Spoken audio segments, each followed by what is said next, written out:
Keputusan UMNO untuk menarik sokongan daripada kerajaan itu telah menyebabkan suara UMNO sama dengan suara PKR, DAP, Amanah. Maknanya menyamakan suara-suara seperti suara pembangkang yang lain. Itu adalah satu kerugian.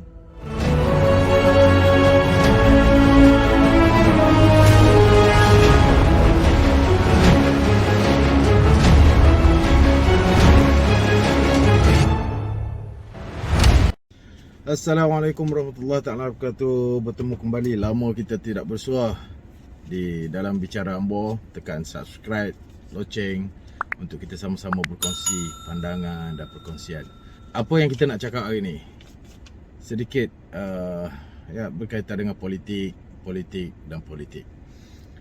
Baik. Ianya merupakan politik yang tidak berkesudahan. Cuma saya lebih kata cenderung untuk bercakap dalam konteks UMNO itu sendiri.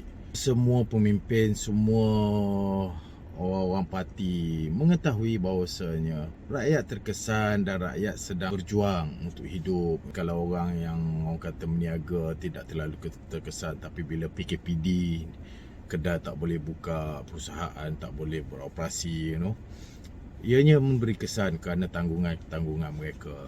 Justru itu saya melihat di dalam para titah tuanku sebelum pada ini pun jelas bahawasanya titah tuanku memohon untuk ahli-ahli politik tidak menaikkan suhu politik itu sendiri. Dan rakyat, dia ada dua golongan yang bercakap sekarang. Satu, rakyat yang memang bercakap soal bagaimana mahu meneruskan hidup. Rakyat memohon kerajaan ini melakukan itu dan ini. Itu satu golongan. Golongan kedua ialah orang yang berpolitik. Hari-hari politik, buat live semata-mata untuk politik, buat live serang orang tu, serang orang politik ni. Rakyat dah tak nak dengar dah segitu. Rakyat dah tak kisah. Rakyat yang orang kata melihat bukan dalam konteks politik, pelantikan TPM itu mungkin akan memberikan satu harapan baru. Alright, satu harapan baru yang mungkin boleh diadakan dalam kerajaan itu sendiri.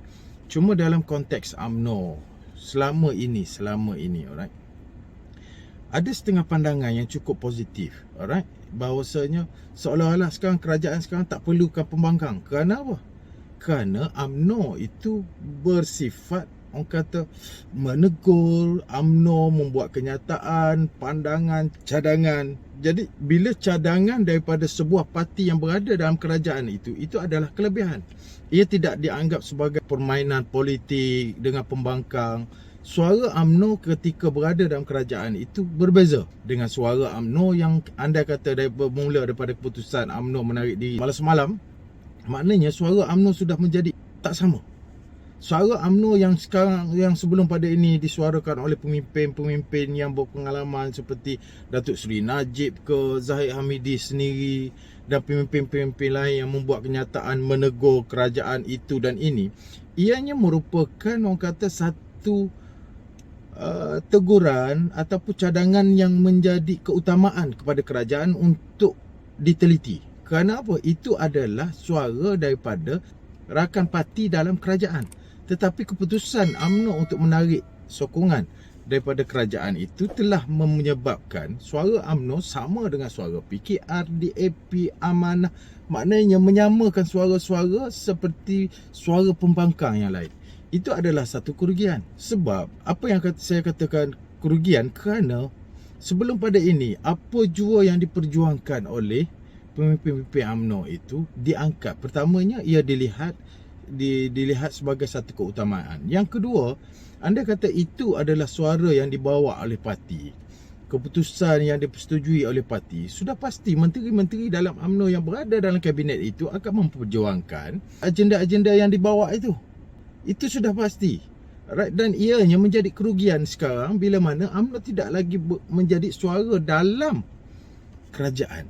Sebelum pada ini setengah rakyat dah bagi tahu, tak ada pembangkang pun tak apa dah. Dalam parti-parti kerajaan itu sendiri telah ada berlaku check and balance kepada setiap apa kelemahan yang mungkin dilakukan oleh kerajaan, dan itu merupakan satu perkara positif. Kan saya melihat berkali-kali saya ulang, UMNO tidak boleh dilihat sebagai pencetus kepada ketidakstabilan politik. UMNO tidak boleh dilihat sebagai punca kepada ketidakstabilan politik.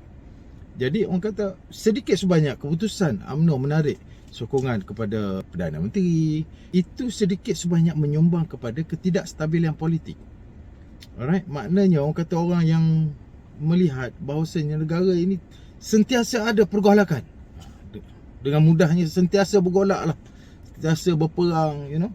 So rakyat ni tak nak tengok dah benda-benda macam ni. Rakyat tak nak tengok, rakyat tak nak dengar, rakyat dah tak kisah dah. Rakyat hanya fikir macam mana untuk aku memastikan ada makanan di rumah. Rakyat yang biasa ni hanya fikir macam mana untuk aku pastikan beras yang nak dihabiskan ni aku mampu untuk mengadakan pack yang baru, beli yang baru, untuk memastikan anak-anak selamat daripada jangkitan. Itu yang rakyat fikirkan sekarang. Berbeza dengan orang-orang politik, bangun pagi politik sehingga kan betul kita cukup risau dengan walaupun kita dah buat PKPD sekalipun masih ada kenaikan-kenaikan yang mendadak kes-kes orang kata COVID ni. Seharusnya orang kata tumpuan kerajaan itu diberikan sepenuhnya untuk memastikan bersama, bukan hanya melontarkan tuduhan, melontarkan itu ini yang akhirnya akan memberikan kesan negatif kepada rakyat. Alright. Seperti mana saya nak tarik sikit lagi apa yang saya bincangkan sebelum pada ini. UMNO seharusnya mengambil peluang yang ada, kerana rakyat dah tahu memang sememangnya pemimpin-pemimpin UMNO yang cukup berkesan berada dalam kerajaan. Kalau kita bandingkan dengan menteri-menteri lain, menteri-menteri daripada parti lain, pemimpin-pemimpin, menteri-menteri daripada kalangan UMNO ini lebih cemerlang dan terbukti, dan rakyat itu melihat kejayaan-kejayaan yang dibawa oleh menteri UMNO dalam kerajaan hari ini. Dan sudah pasti apabila rakyat mengetahui dan mengakui orang kata kecemerlangan ataupun orang kata kejayaan-kejayaan yang dibawa oleh menteri UMNO, itu secara tidak langsung membawa nama dan mengangkat maruah UMNO itu sendiri untuk PRU yang akan datang. Ianya menjadi satu orang kata satu aset ataupun satu perkara yang untuk berdepan dengan PRU yang akan datang. Kita harus membuktikan, meyakinkan rakyat bahawasanya ini adalah pimpinan-pimpinan yang bakal menerajui kerajaan selepas PRU nanti. Alright, rakyat telah terkesan 22 bulan pemerintahan PH. Rakyat sudah tahu mereka ini tidak mampu. Rakyat sudah tahu mereka ini hanya cakap saja. Alright, tanpa mempedulikan apa untung nasib kepada rakyat. Dan hari ini pemimpin-pemimpin UMNO, menteri-menteri UMNO telah membuktikan kewibawaan mereka bahawasanya mereka mampu untuk mengurus kerajaan pada hari ini. Dan ini boleh menjadi satu orang kata mileage ataupun kelebihan kepada UMNO untuk berdepan PRU 15. Sepatutnya UMNO mengambil peluang ketika berada dalam kerajaan ini untuk rakyat membandingkan secara terus menteri daripada parti ni, menteri daripada parti ni. Seharusnya UMNO mengambil peluang itu sehingga pembubaran parlimen. Tetapi keputusan itu sedikit sebanyak merencatkan. Dan sekarang ni suara UMNO itu sudah berada sebaris dengan suara-suara pembangkang yang lain. Dan adakah suara itu akan menjadi keutamaan kepada kerajaan untuk mendengar ataupun untuk dipertimbangkan? Berapa banyak kerugian daripada krisis dan polemik politik yang berterusan sebegini. Rakyat makin jelak, rakyat makin orang kata hilang kepercayaan kepada orang-orang politik, khususnya parti-parti. Alright? Dan ini merugikan UMNO. Dan saya memohon kepada rakan-rakan dalam UMNO untuk kita berhenti seketika, buatlah gencatan senjata. Dan kita tengok bagaimana DAP, kebijaksanaan DAP ini untuk bermain politik. Alright, sehingga kan dia mengeluarkan kenyataan untuk tidak membuat undi tidak percaya kepada kerajaan demi memastikan dan parti dia tidak dilihat sebagai pencetus kepada ketidakstabilan politik. Itu kita perlu akui. Mana ada kita tengok pemimpin DAP yang terlalu rakus, yang terlalu ni menghentam kerajaan. Kerana apa? Dia memberi tumpuan, memberi peluang kepada kerajaan untuk menguruskan itu. Dan kalau anda kata kalau gagal, rakyat akan menghukum kerajaan gagal ini. Alright? Dan please, kita harus bijak, kita harus orang kata meneliti dengan tuntas. Jangan terlalu orang kata emosi dalam kita melontarkan apa jua pandangan yang mungkin bukan semua orang boleh setuju. Alright, saya mohon untuk kita sama-sama berdoa untuk kita keluar dan melihat kepada kes terkini cukup merisaukan.